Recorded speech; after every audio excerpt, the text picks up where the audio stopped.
Good morning. Welcome to Get Fit Friday. I'm Beth Jeffers, joined with Whitney Brown, and we are at the Fitness Factor here in Columbus.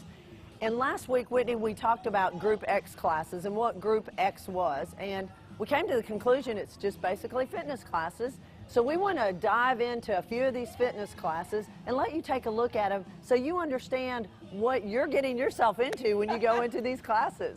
Absolutely. A lot of times group exercise classes are on a schedule and there's a description. But today we're going to talk about interval type classes, HIIT classes if you will, high intensity interval training. And you're going to see some footage of a HIIT class going on here at the Fitness Factor. And one thing we encourage people to do when they're doing HIIT is to use what we call rate of perceived exertion. You'll also hear it called RPE. Right. And, you know, basically in a HIIT class, you're going to work really hard for a period of time, short period of time, then you have a recovery. And obviously, if you're a beginner, you're not going to work quite as hard. You're going to work your way into that class. And we really work to explain that when you start the class. And that's, again, the beauty of Group X. Right. And like we said, rate of perceived exertion is on a chart here. And you'll see it goes from 0 to 10 on a scale of 1 to 10. How are you feeling? And the instructor will really dial that in for you and tell you, this is how you should feel. This is what you should feel like when you work. This is what you should feel like when you recover. And that's really important at HIIT because the work is so short, but it's got to be so intense to get the benefit.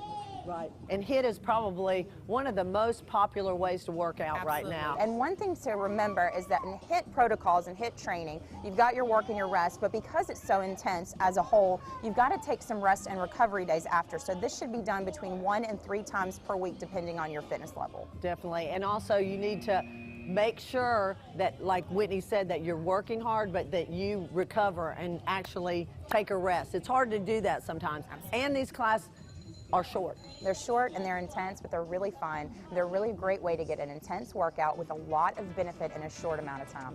So try a HIIT class this week at your local gym. Have a great week. For more Get Fit Fridays, go to WCBI.com.